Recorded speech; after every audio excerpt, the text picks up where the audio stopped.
Hello, everyone, and welcome back to Speedrunners and Coffee, the show where we learn about all your favorite speedrunners' origins. Today, my guest is a staple in Silent Hill, having ran almost every one of them except for Book of Memories, because Book of Memories, as well as Tony Hawk, and having a very, very long Mario Sunshine run, and more importantly, a white day run.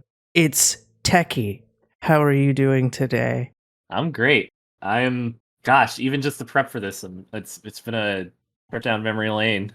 Nice. That's good to hear. So, what made you pick the game you started with? So I actually started with Silent Hill Shattered Memories right out of the gate.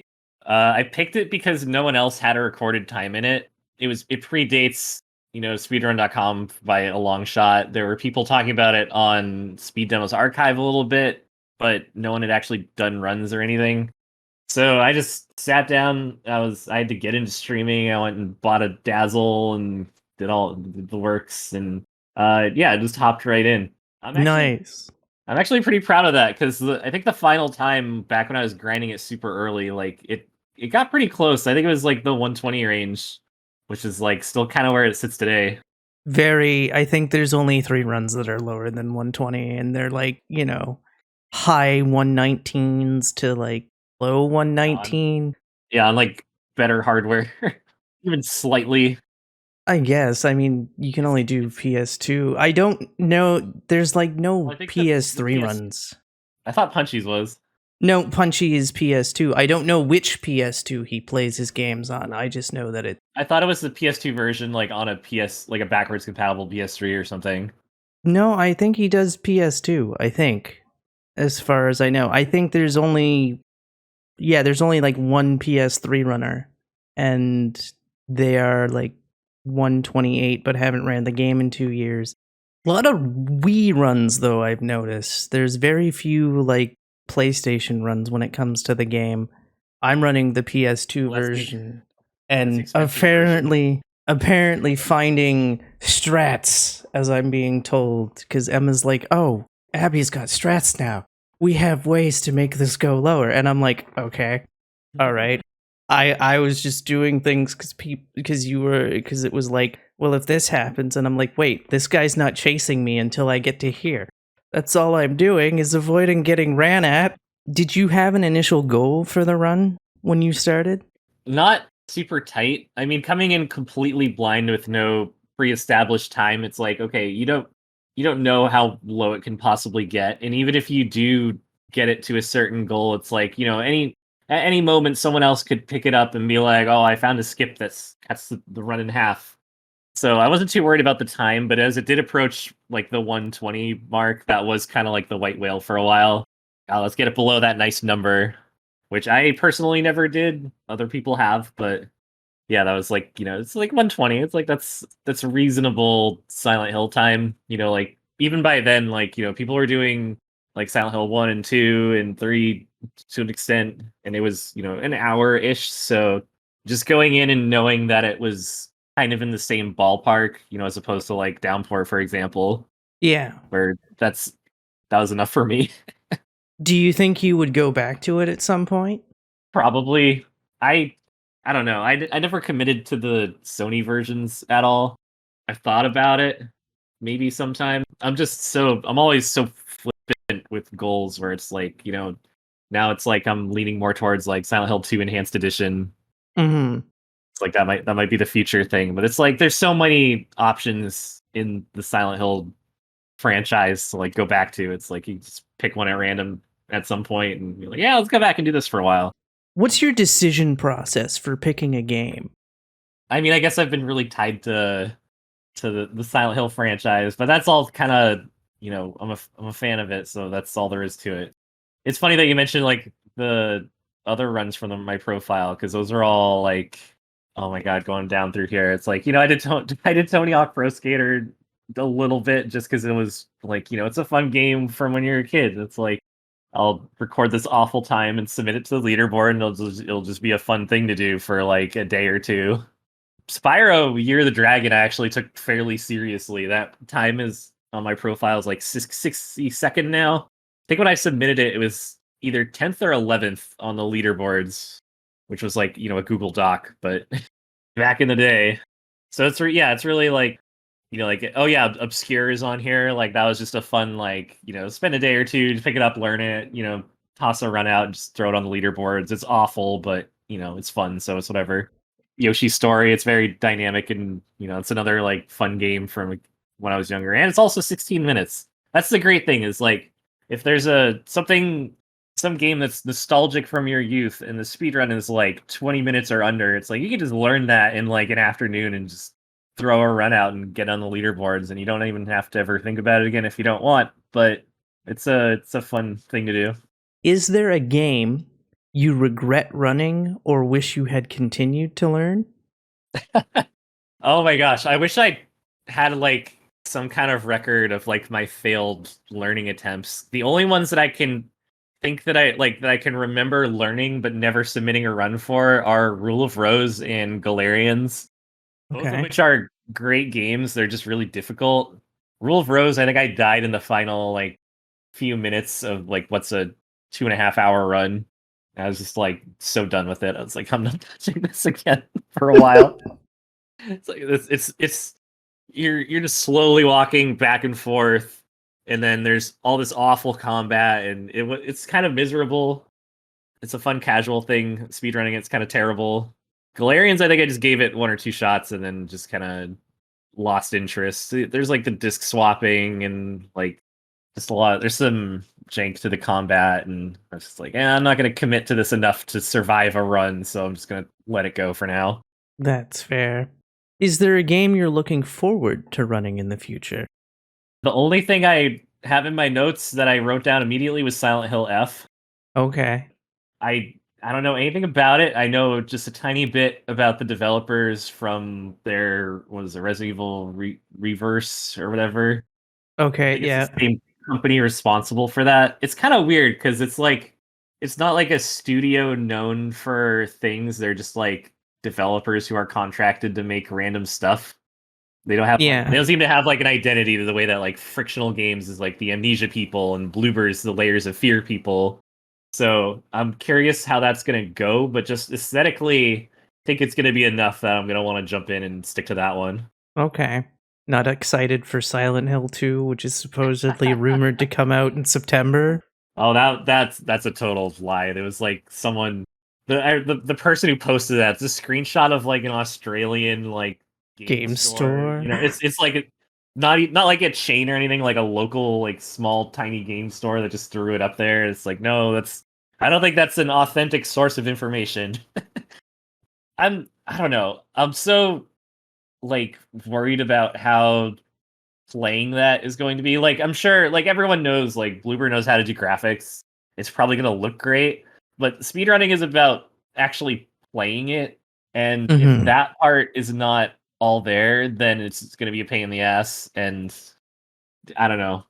Yeah. I guess I'm more see like Silent Hill F could have awful combat and like, I just mentioned I learned Rule of Rose. I'll deal with it if the game itself is maybe aesthetically pleasing enough or whatever. It's got something else going for it. But I don't know if, Silent Hill 2 with new graphics is going to be enough to carry awful gameplay, especially for the sake of grinding speedrunning. I can foresee a Yeah. future where it's just miserable to play. Yeah, I could also see them doing something like, oh, you now have to do quests, kind of like RE4, though RE4, you don't have to do those quests in the speedrun, but I could see them being like, oh yeah, we now have side quests in Silent Hill 2. Get ready for them. I've never played a Team Blooper game, but I remember when they were like, oh, Blooper teams, everyone just went, no, like, everyone was just like, no, and I'm like, I have no experience with these people, but okay. I will take all of your collective words for it that this is bad.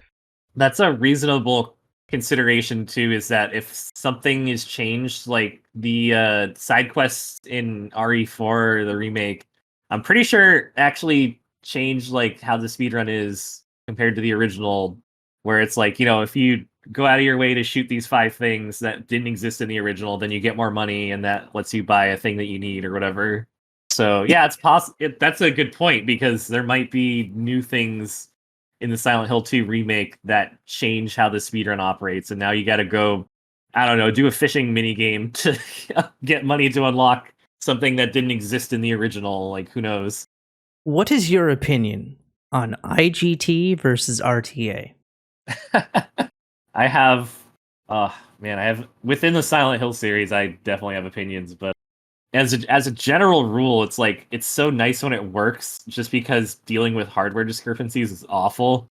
Not having the right type of PlayStation 2, so your runs just suck, and that kind of thing. But on the other hand, it's like the in-game timer has fallen for so many of the Silent Hill games. Like 3 is just completely nuked from orbit. 2 is already on life support because of all the weird, like, I mean, it was already kind of like a problem even just for the key that you pick up in the bug room, where like you all you have to do is like a save and then a load, and it's like, well, that's already kind of timer manipulation. It's not a big one, but I mean, it saves real time at least. I think that's kind of like the big factor for me. That's so the biggest consideration has always been like, if I guess it's fine to compromise the in-game timer as long as it still saves real time. Silent Hill Yeah. 3 was the one where that started going right out the window, where you'd have Oh, stuff like going into the save menu for the carousel, pausing the in-game timer, but by definition you waste real time doing that. So it's like now it's just like a skill run instead of a speed run in kind of a way. Manipulate this timer as low as possible. not to mention 3 has over 60 categories now. Yeah, and there's just no right way to deal with it anymore. And I think that divide, like I was looking down the leaderboards, it's like I don't think people submit as many runs anymore, or maybe it just looks that way. I've noticed that back in December a lot of people left. Yeah, it slowed down a lot. It's like, Yeah. what can you do?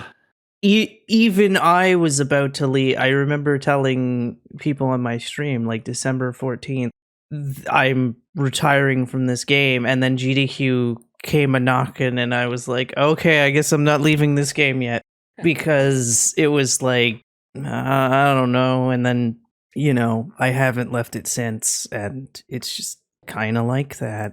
Yeah, like But it's a shame, because it was a really definitely the most popular Silent Hill game for speedrunning, and a lot of people loved it. So yeah. it is unfortunate. Yeah, Silent Hill 3 and 2 seem to be the most popular out of the entire franchise for speedrunning.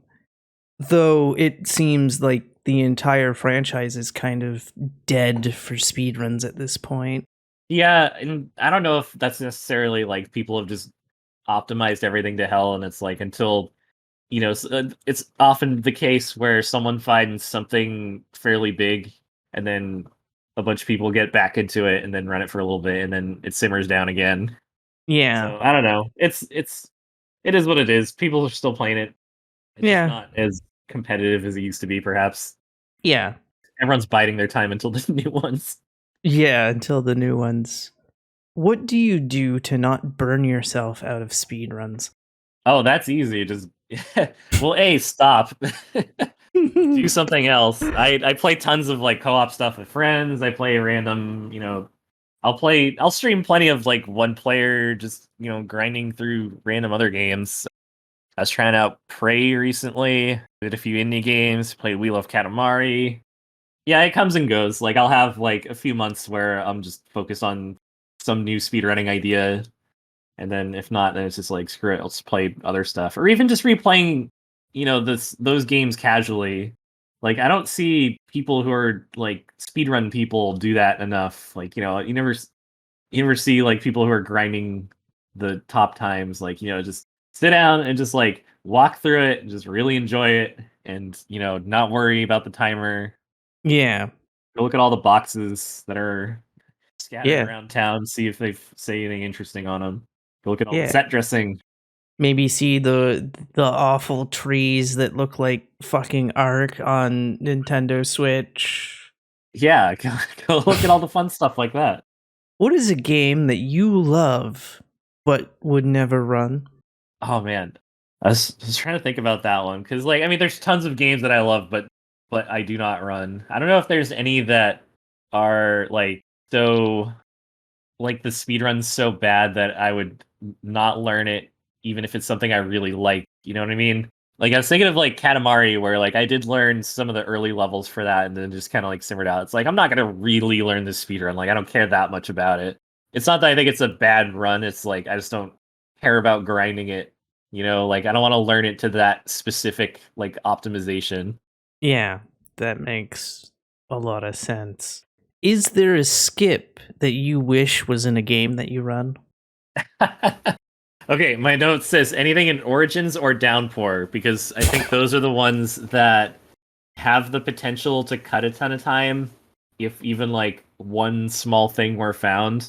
Mm-hmm. Which is kind of funny in Origins because it's not that long to begin with, but the whole town is just a big circular layout, and it's like, you know, if you could get past like one certain locked door, it could be like a 10-minute run or something. Yeah. I had previous guest was on, they said cutscene skip and downpour. Yeah. Because it would kill 80 minutes, and it's like, well, that's a perfect skip if it saves 80 minutes of time. Yeah, But like a method to do that, or even just, you know, some door that you could phase through. You know, if you like, there's gates that are like in the park, and then there's one in the subway. It's like if you could just get past those, it would cut like, you know, 45 minutes of gameplay.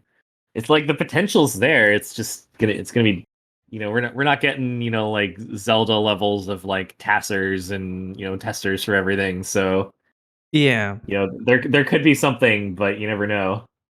I think those two are the ones that would benefit the most. I guess Shattered Memories too. That's one of the longer ones. The way it's laid out, I don't think it would be easy to skip things. Like it's very linear with the format. Yeah, especially with all the Kaufman sections breaking in. The only thing that I could say for that one is a way to just skip the parts where he's talking and we're not answering a question. That would save a ton of time. It's like, why do I have to sit here? Or why do I have to sit through some of the cutscenes? Or a way to like make Michelle or Lisa move faster, although apparently you can nudge your way ahead of Lisa and get through it faster that way, but like you just can't move during the walking sections, and it's like, Yeah. ah. Yeah, it's like a hard limit on your run speed. There's so many there's probably small things that could potentially be found to make it faster, but yeah, there's probably not like a big huge game breaking skip. Yeah. There's no final boss door. Yeah, because there's no bosses. It's just run and It's fun. avoid the things. Given that this is a show called Speedrunners and Coffee, what is your favorite coffee? Okay, so today I am actually drinking from a local, it's like a Greek cafe.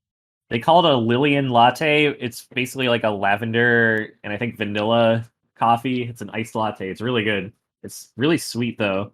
So Okay. if you're into gimmick kind of I say gimmick coffee sounds like a pejorative, but you know, specialty, novelty, whatever kind of coffee. And then I even posted one yesterday. I got a wildflower honey latte. Okay.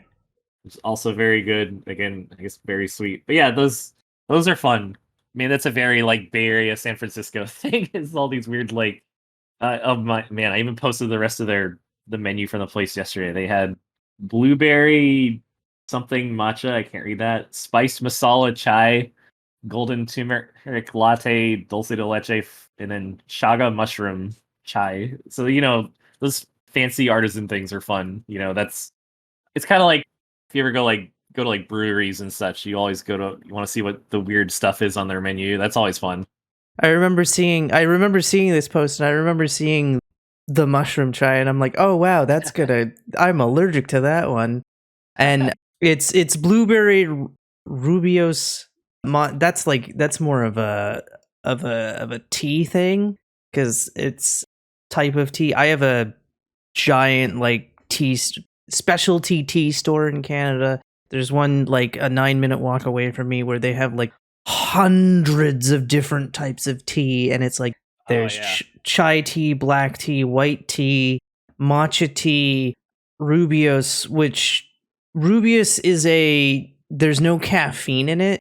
So it's kind of weird that they combined a matcha and that kind of tea because matchas are also caffeinated. So it's like interesting.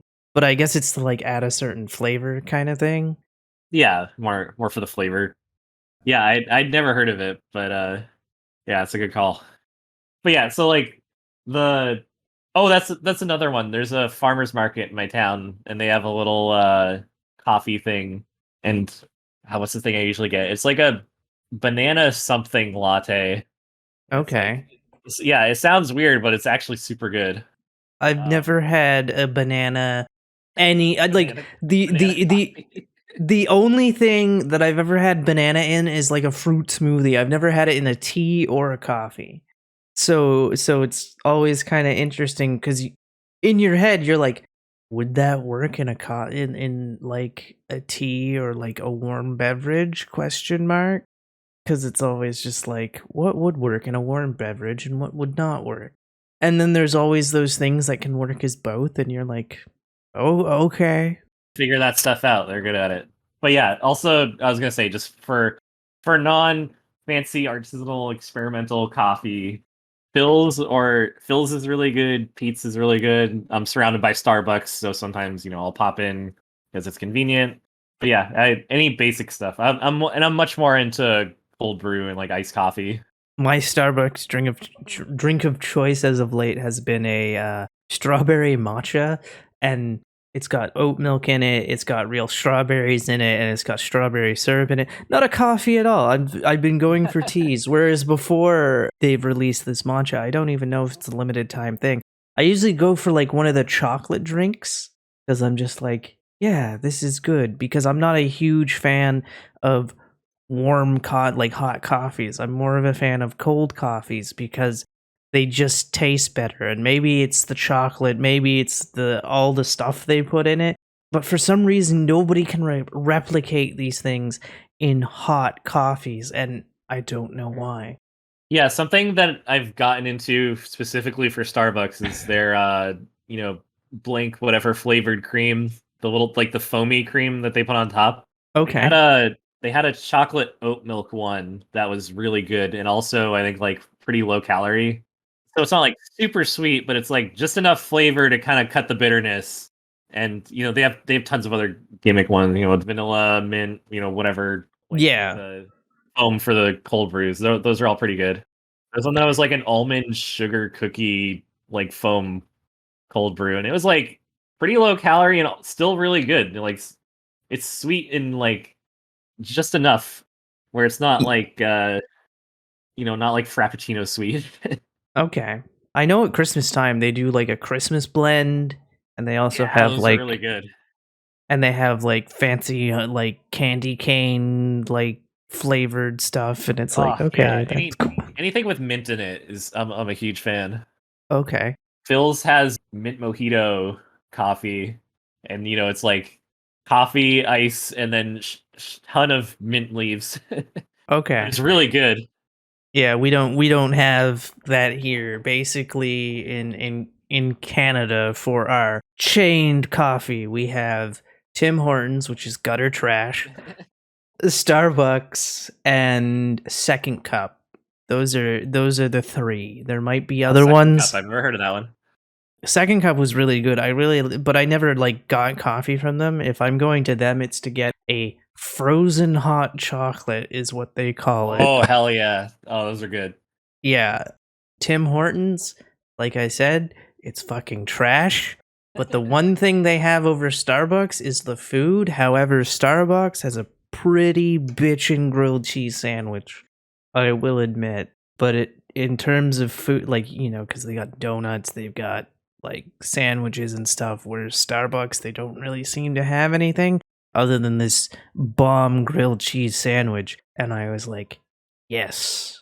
But for the most part, Starbucks is superior. And for some reason, Toronto, at least from what I've seen, has more Starbucks is in it now than it does Tim Hortons. Though also, if you're usually seeing, if you've ever seen a Starbucks, there's usually a Tim Hortons right across the street. Like my nearest Starbucks has a fucking Tim Hortons across the street, and I'm like, why are people going to you? Get coffee from one and then donuts from the other. Yeah, I mean, you could do that. Although I wonder if they would come. You might have to get somebody else with you. Like one of you goes and gets the coffee, the other goes and gets the donuts. Because I'm pretty sure either company is going to be like, "Why the hell do you have our a rival company's product in here? How dare you get out of my store?" Exactly. Like, although I just found out that there's a grocery store near me that has a Starbucks in it. Oh yeah. And I'm like, haha, yes, because that's apparently a thing that grocery stores in Toronto. I usually never see grocery stores have like chain restaurant, if you will, in their stores, but I guess some of them do. Yeah. No, I mean I have one also nearby, like in my closest grocery store has a Starbucks in it. And that did always seem silly, but I've gone grocery shopping on some like Saturday, Sunday mornings and it's like super packed. Yeah. It's kind of surprising. There's so many Starbucks. Including that one, there's like 2 or 3 Starbucks in this town. And like there's always been times in all of them that they're just busy and it's just bizarre. Like you could drive like 2 minutes away and there's another Starbucks and it's like somehow they still do a ton of business. Well, that reminds me of every time I go home for Christmas or whatever, and, you know, this is small town Nova Scotia, although my parents live a little bit more middle of fucking nowhere Nova Scotia, and my sister lives even further in middle of fucking nowhere Nova Scotia to the point where they get, like, shit internet of, like, 3 megabits per second's the best they can get, where on Christmas, everything is fucking closed except for Tim Hortons, and so you will see lines of cars wrapped around the streets for people going through the drive-through of Tim Hortons, and it's like, what the fuck? Yeah, they make that money. I guess, but like, it's so gross. I'm like, why? Why are you drinking this gross coffee? And as we learned in episode 9 of the show, McDonald's stole their original coffee bean and won't let them have their original coffee bean supplier back. So it's like, why are you all fucking... But then again, if it's the only thing open, I get it. But like, still, it's like, you don't have something at home? Like, you gotta have something at home, right? If you're that into coffee that you need to fucking sit in a line for 2 hours to get... It's ridiculous. Wait, okay, I gotta ask, were you doing a podcast with a speedrunner that veered so far off that you got into the supply chains for these coffee places? Nope. It happened in the reason the supply chain came up was because the person I was interviewing, who was Metroid Crime, this was episode 9, she just went out and she was like, "Do you want to know why their coffee sucks now?" And I said, "Sure." And it was and it became the McDonald's thing. That was also the episode where we went on a 15-minute tangent about sushi burritos, because there's a restaurant in downtown Toronto called Rotation, and they do like sushi burritos and shit, and it's fabulous. Yeah, they're great. Not unsurprisingly, here in, the northwest coast, there's tons of Asian food, which means there's tons of fusion.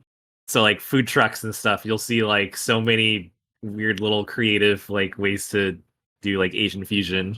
Yeah, sushi burritos are really popular. Yeah, and I like how they're done because they use seaweed as like the bread part. So it's not like, it's not anything that's like, that would be weird to the palate when it comes to sushi, because I feel like bread and sushi combined. Yeah. And then, but yeah, Toronto is just a hodgepodge of stuff, because we've got like Jollibee, and we've got like Mexican restaurants and like food truck style Mexican restaurants as well, because there's a little sort of like food village not far from my house, and they're all like food truck style, but they're like little huts and stuff, and it's all kinds of different food. And like, there's just so much here. There's like 12 different Japanese restaurants within a 5-minute walk from me, and like, for some reason, Church's Fried Chicken exists here. Hey, sometimes if you get the craving, just want some fried chicken. Yeah, but like Church's Fried Chicken, which is, from what I understand, the Texas chain. It's like, what is It's that not doing in stellar. Toronto? It's like, what is that doing in Toronto? It's like, because we've got like Popeyes is all over Canada, and Yeah. Jollibee is kind of entering Canada, but I think it's mostly in Toronto. It's also weird that Dunkin' Donuts doesn't exist in Canada anymore. There's like 3 stores in all of Canada, and they're all in Quebec. They used to be all the fuck over the place, and now they just don't exist. And it's like, damn. I never Yeah. had their coffee or anything, but I liked their donuts back in the day. They used to do like donut buses and shit. Oh yeah, I used to live in New England even fairly recently, and yeah, it's. I mean, first of all, the stereotype that they're like, every city block has a Dunkin' Donuts is like absolutely true. Like Boston's just like it's like a friggin' joke. But yeah, their coffee's not stellar, but their food's pretty good, and just the convenience is great. And everything I know about Tim Hortons makes it sound like they're just like the same exact market. Oh yeah, they are pretty much the same fucking thing, only like it's quite because like I lived in the city where Tim Hortons was founded, and when I lived downtown in that city, there were fucking 10 of these things within a 3 kilometer fucking circle, and it's like, what the fuck do you need 10 of these for? It was mind blowing. And then every time I would visit Toronto, I would be like, I would expect to see more Tim Hortonses, but there's more Starbuckses, or maybe they're both equal, and I just noticed the Starbuckses more. But in the town I grew up in, I had like 5 Tim Hortonses, and I'm like, what the fuck do you need 5 Tim Hortonses for a fucking small town? Like, this is a town of like 9,000 people. This is a bit of a swerve, but I just looked it up. There are absolutely no Tim Hortons anywhere in New England. There's like northern Vermont up by like northern New York up by the Canadian border, and then there's some on Long Island. But yeah, Yeah. there's absolutely none otherwise. So I think I don't even know if it's like a competition thing. I know in New England that Dunkin' Donuts has like this weird cultural ingrainedness where it's like I don't know. It feels, even though it's a big chain, like it feels kind of like a local, like, there are guys kind of thing. Yeah. You want coffee, go to Dunkies. I remember about that. I don't know how many are in New York, but I remember a Canadian article came out, and it was like Tim Hortons in New York, and it says Tim Hortons coffee or cafe. Like they had to tell you that it was a coffee shop, and everybody was just like, "What the fuck is this? How do you not?" And it's like, because it's fucking New York and also the United States. Oh, are they Duh. trying to like rebrand it to be more like upscale, or is that just how they had to sell it to make sure people knew what it was? I don't know. I'm assuming it was to make sure that people knew what it was, is what I always took it as. Because there's always Yeah. that stereotypical meme that it's that of Canada where it's like, oh, you want to introduce somebody to Canada, eh? Well, let's go to Tim Hortons. And it's like, bruh, Tim Hortons has nothing to do with this fucking country. It's just a shitty coffee shop that was founded here. Yeah, it'd be like, let's get American cuisine at McDonald's. Like Yeah. it's not quite the same. Yeah. Like, yes, it's a And very American thing, but that's not, not in the way that you're trying to sell it. yeah, it was just kind of weird. And then I never looked at where Tim Hortons is, but I remember interviewing someone else, and I was just shitting on Tim Hortons, and they were like, "Okay, but if I ever come to Canada, I like kind of want to try it," and I'm like, "Okay," Yeah, like sure. Like it's like because it almost has like this kind of like infrastructure status where it's like if you were to go there and want to try the water, yeah. But it was funny because they are not a fan of Starbucks, and I was like, "What? How could you?" Because like I love Starbucks. If I can go to a Starbucks, I will go to a Starbucks because it's fucking delicious compared to other stuff. But I haven't also gone around and tried to find like the mom and pop like coffee shops and stuff like that. But also, I don't have serious experience with coffee because I had my first coffee like 2 years ago. And it Oh, was yeah. unfortunately a Tim Hortons coffee, and it tasted like shit. It was a simple iced coffee with oat milk, or it might have been almond milk, and it was absolutely dreadful. Getting back to video games. We had our coffee swerve. Yes, we had our coffee swerve and it was good, and it kind of went into food. What games are you currently playing right now? Be they speedrunning offline or online, or, casual playthroughs? Oh man, let's see. I've been playing. Have you heard of Gunfire Reborn? Nope. It is a first-person shooter where you play as little animal guys, and you have kind of like Borderlands style weapons where they'll all have different like bonuses and stuff. You're running through these like procedurally generated areas. Yeah, it's a fun little. It's a roguelike. Okay. So it's like roguelike Borderlands. I think is how people sell it. But that's been a fun co-op thing. Deep Rock Galactic is another good co-op one. Been playing a lot with friends. They just had a new season. It's in FPS where you play as dwarves and you're mining and you go around and shoot alien bugs and that one's any. I have a huge affinity for like FPS games where you just get to run around and jump and just like get all the like I could be very like ADHD frantic and just be a little freak and it's a good departure from like Silent Hill games where you're just kind of like plodding along and you're a lot more restricted in your movement. That's something I miss Hmm. about speed running Spyro, by the way. I was going to mention Spyro and Amnesia because in both of those are both very like acrobatic kind of speed runs. Do you see yourself going back to Spyro at any point? Casually for sure. It's fun to pick up and especially for the categories I know, like just knowing like all these glitches and all these levels and it's like just showing that stuff off. Not having to speedrun it, but doing a casual playthrough where you can do all those glitches and stuff is very fun. Nice. But yeah, this sorry, back to continue with your question. Unless you were gonna Okay. say something related to Spyro. I wasn't. I was gonna mention maybe you should check out Fashion Police Squad because that game's kind of zany first-person shooter, and there's like secrets to find, but it's a very like boomer shooter, right? And I don't know if that's kind of your jam. Oh, I think I've seen this before. I'll keep an eye on that. It looks very colorful. I dig that. Yeah, I'm not um, biased or anything. It's not like I'm the mod on speedrun.com for it. Cough, cough. no, I'll play some boomer shooters. I played. It was a race of the Duke Nukem like winter Christmas whatever mod. I think it Okay, was for Duke Nukem 3D. That was fun. Did that with some friends. nice. So here's another game question for you.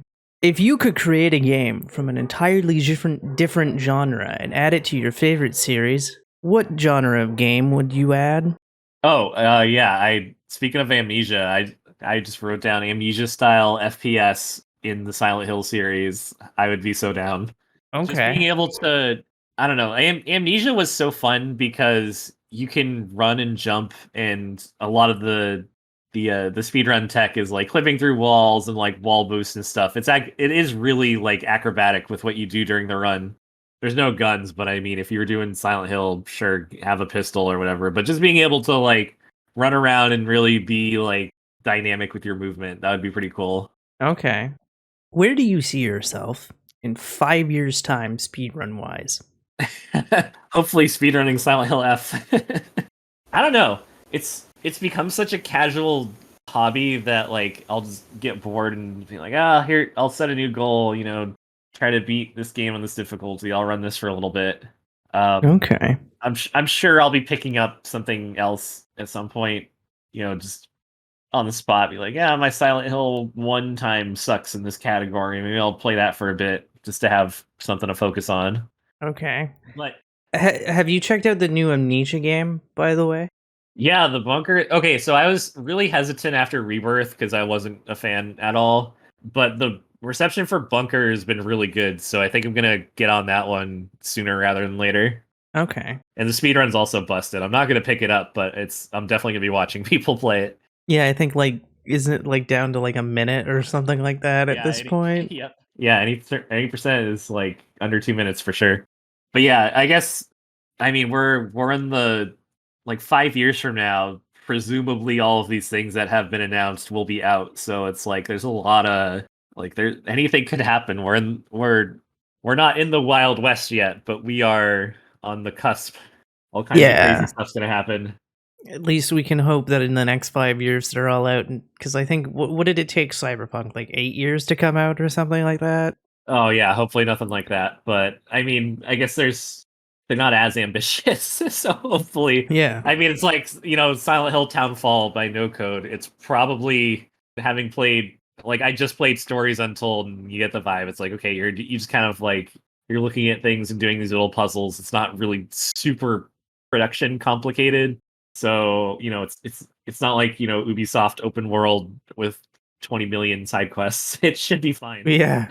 Beyond Good and Evil 2, what are we on, like year 13 at Oh this my god. point? It's a friggin' joke. Yeah. Since that trailer came out and then nothing. What advice would you have given to your past self with your first speedrun, knowing what you know now? I mean, for my first speed run, I don't know. I don't think there's anything I would have really changed. I don't know. I was grinding the game out a lot, but it was still fun for me. I tapered off to do other stuff after a while, but I don't know. I didn't like grind it to the point where it became not fun. And I think that was kind of the trick is that, like, if I had ground out to that time nowadays, it wouldn't be like the best time in the world. And that's okay. At the time, it was just because there was no one else. But I don't think that's ever mattered enough to me to like compromise having fun with it. Like Yeah, I've been very conscious not to make that mistake. that I've seen plenty is. of people. I've seen plenty of people running the game where it's like something that they do all the time, and then they've just slowly like taught themselves to dislike this thing they once loved because they're predicating all of this like other the notoriety of the world record or whatever on it, and then it's just Mhm. miserable to watch because it's someone who's just like grinding this game out that they used to love but now they don't anymore. It's Yeah. kind of tragic. How do you prefer to learn a new speedrun? Do you take notes or practice beforehand or dive right into full runs?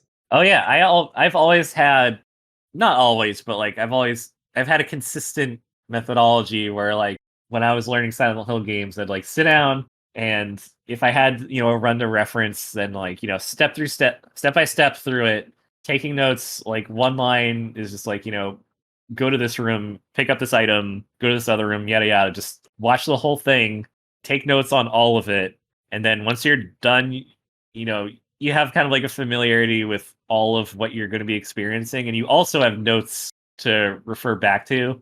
And after that, then it's just playing it over and over, going back through and being like, okay, I had trouble at this part. Here's what my notes say. If there's like a skill or something I can figure out, it's like, okay, let's go back and figure that out. It makes it so much easier to get get it in your head pretty quickly, and especially if you have like those notes to fall back on, then Yeah. you're good to go. I still have a lot of those. Nice. Do you have any event rituals? Yeah, I was thinking about that. I've done like so many. Like there's been the GDQ stuff, but I've had like, one-off runs and so many other things. And I guess I haven't ever been worried about putting on like putting out an optimal run. Like where if you're like far off your PB, it's like, oh, this was a failure. It's like, no, I know ahead of time I'm showing up to show off this thing and have fun with it. And it's gonna be fine because 99% of the people watching haven't ever seen it before. So, like, take Extreme X I did for Hotfix recently. It's just like, I'm going to do goofy costumes. I'll turn health display on because it's more fun for the people watching. Just lots of commentary about goofy stuff. I died like 4 times during that run, and like I didn't even care. Just roll it off, make a joke about it, and it's like, Yeah. so going into that though, like there's no nervousness if you know you're gonna play like that because it's like everything could go horribly wrong, but I'm having fun with it and I'm gonna make it fun for the people watching. So and it's like I've done this 20,000 times before. I'm not gonna worry about it. Yeah. So I don't know. I don't like focus or practice super hard or like make a script for commentary. It's like there's some maybe there'll be like some notes that I want to hit. Like maybe this part I want to explain this thing, but not just going. I wing so much of my my event runs, and it works out fine. So Yeah. Because you never know what's going to happen. And it's just like, oh, that was great. Because yeah, you again, think I was that's even thinking about that other hotfix run Origins. I think that was with Emma, and like both of us died, and like it was still, but it was funny, so it's fine, you know. do you have any influences in the speedrun world? Back when I was starting, for sure, when okay, so I played Shattered Memories for a while, and then I was like, okay, I'm burnt out on Amnesia and Spyro, and I suck at Super Mario Sunshine, and I don't want to play it anymore. Going back to Silent Hill, I'm gonna pick up 2. So after that was 3, and then I was just like learning more and more of them, and then I was like, well, by then Carcinogen had already been had made multiple GDQ appearances for Resident Evil. And I was just like, okay, there's this one guy who's doing a lot of these horror games, and I'll do that for Silent Hill. Like just Yeah. learn, not become super hyper focused on one thing, but like kind of carrying all of it a little bit at least. And yeah, I think that was kind of a big influence because I know they by that time they had done the Resident Evil remake for the GameCube slash Wii slash etc. I think they'd done Code Veronica, and yeah, it's just like I don't know, not having to focus on one instance of one game. It's like, well, I like kind of all of them, so I'll just learn all of them a little bit, and Okay. that kind of led to like the big Silent Hill 1 through 8 marathon. That was in like gosh, almost 10 years ago, but that was the first one. I was like, learn all these and you know go from there. That's fair. What would you say is your proudest moment as a runner? Let me see. I think I wrote down that first GDQ appearance for one of them just because it was I don't know, it felt super lucky to like get in like super early and like, I was grinding Silent Hill 1 a lot. The previous marathon M1 had been rejected for Silent Hill 3. I don't know why. I think they did Cave Story the previous event, and I don't maybe the runners, the event runners, the event producers. I don't know if they're like, nah, we didn't like it, so screw you. Yeah, so I was super happy that Silent Hill 1 got in, and hey, it's the first game, so it's like it kicked things off with number 1. Yeah, that was probably back when I was like really at the peak of Silent Hill running. Like I was really committed to it. So I'm glad I got that one in. Or I started like not slowing down a little bit. I was like super focused on it at the time. But yeah, I guess that's always kind of like the legacy. Every time I friggin' raid like Enigma's channel, it's like that's the intro. It was the first one to run Silent Hill at GDQ. Ah, It's like, yeah, that was me. That was so long ago. yeah. I was gonna add one more though, which was at Smash the Record, Silent Hill Origins, what has been now titled Fursuit Percent.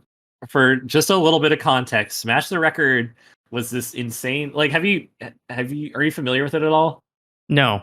Okay, it was this really ridiculous, incredibly ambitious event where they were running a Smash tournament with all the current Smash games plus like charity stuff, kind of like telethon, just random shenanigans that they would do later on in the evening, and then also a speedrun marathon. All of these things at once. They had 2 separate stages, one committed for speedrunning and then the other one that was for important Smash events, and then later on in the evening it would be for random other stuff that they would let people submit. Man, I wonder if I could find the old schedules for that. That'd be very fun. But like they had people who would like read children's stories to stream for for donations and stuff. It was very like telethon in a way that at least like the GDQs are focused on one thing, whereas this was very like anything goes. So Okay. with that context, I submitted Silent Hill Origins, but in a fursuit, and they accepted it, and they put me on at the latest possible time. It was 3 in the morning. I don't know how many people were watching because I wasn't paying attention to any of it, but yeah, I was there with Carcinogen and Mr. Shasta. Yeah, playing Silent Hill Origins 3 in the morning on a poppin' music controller, which was also like playing Silent Hill in a fursuit was one ridiculous thing enough, but like people really love the controller also because it's just a big, colorful, brightly lit controller thing that you have to bap around, and so it was a perfect combination. The video for that is still up on VG Bootcamp, which is hilarious. It's the big Smash tournament like video site, so I always thought that was really funny. And even within like other like people in furry stuff, that that run was done before the furry fandom had really figured out Twitch was there. So it's Okay. still kind of referenced by some people. It's like, oh yeah, you're the one who did that fursuit Silent Hill run, way back in the olden days. That It has sounds this weird amazing, little though. yeah, it has this weird little legacy on its own. So I would like to thank you for coming on. Super appreciate it. But if people want to find you, where can they? I am always online. My Twitter is at UFOtekkie. Probably the most expedient way to find me, and then of course Twitch. Just otter.gg will take you there. Nice. Hell yeah. Well, I would like to thank you all for listening, and we'll see you next Saturday. Bye-bye, everyone.